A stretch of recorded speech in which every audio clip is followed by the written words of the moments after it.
Halo teman-teman semuanya, perkenalkan nama saya Lisna Aulia, saya mahasiswa dari Universitas Siliwangi, jurusan Pendidikan Bahasa Indonesia. Saya akan sedikit membahas tentang public speaking anxiety. Nah, public speaking anxiety ini atau disebut juga dengan kecemasan berbicara di depan umum, umumnya adalah perasaan takut, gugup, cemas yang muncul ketika seseorang harus berbicara di depan orang banyak. Nah, kondisi ini sangat umum dan banyak sekali dialami oleh semua kalangan, dari mulai pelajar hingga orang yang sudah profesional juga sering mengalami hal ini.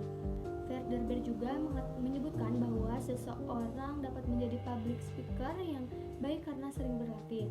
Nah, semakin seseorang sering melakukan latihan berbicara di depan umum, maka akan semakin lancar mereka dalam memberikan informasi kepada halayak di depan umum. Tapi teman-teman, kenyataan di lapangan ternyata tak sedikit orang yang malu untuk berbicara di depan umum sehingga menimbulkan perilaku yang tidak sewajarnya, seperti mengalami gejala kecemasan. Nah, kecemasan ini didefinisikan sebagai keadaan tidak nyaman dan ketakutan. Tidak jarang juga mahasiswa merasa cemas untuk mengungkapkan pemikirannya secara lisan, baik pada saat diskusi kelompok atau bertanya pada dosen, maupun ketika harus berbicara di depan kelas saat melakukan presentasi tugas.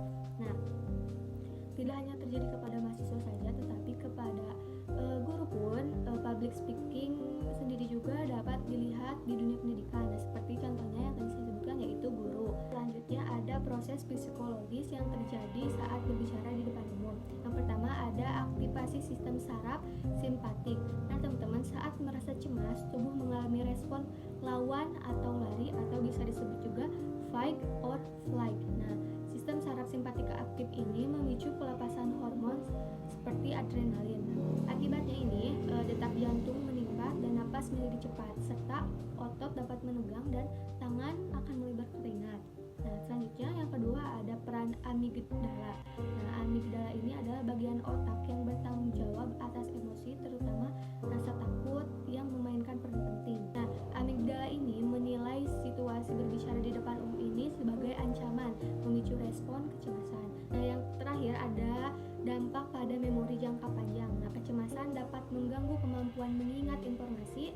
Nah, saat cemas, fokus perhatian menyempit sehingga sulit mengakses memori jangka panjang. Nah, selain itu, pengalaman buruk di masa lalu saat berbicara di depan umum dapat tersimpan dalam memori jangka panjang dan memicu kecemasan di masa depan. Nah, teman-teman, selanjutnya ada faktor dari kecemasan ini. Yang pertama itu pikiran negatif. Kecemasan seringkali dipicu oleh pikiran-pikiran negatif tentang diri sendiri, seperti takut dinilai buruk atau takut membuat kesalahan dan merasa tidak kompeten. Nah, selanjutnya adanya kurangnya kepercayaan diri. Nah, orang yang kurang percaya diri cenderung lebih cemas saat berbicara di depan umum.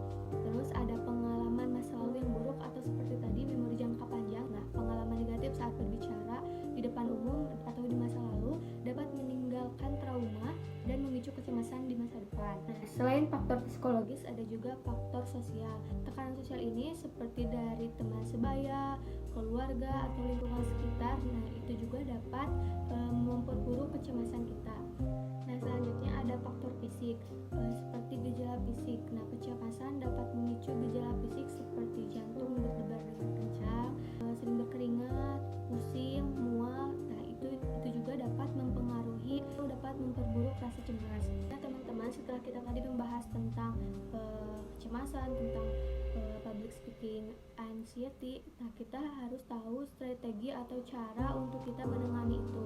Nah, kita harus mengenali atau kita harus kenali pikiran-pikiran negatif yang muncul sebelum atau saat berbicara. Nah, kita harus mengganti pikiran negatif itu dengan pikiran yang lebih realistis atau positif. Yang awalnya kita berpikir kalau kita takut melakukan kesalahan, nah, kita harus berpikir bahwa kita bisa melakukan itu. Nah, yang selanjutnya ada visualisasi positif, seperti memvisualisasikan diri kita dengan berbicara dengan lancar, nah, dengan percaya diri dan mendapatkan respon positif dari audiens atau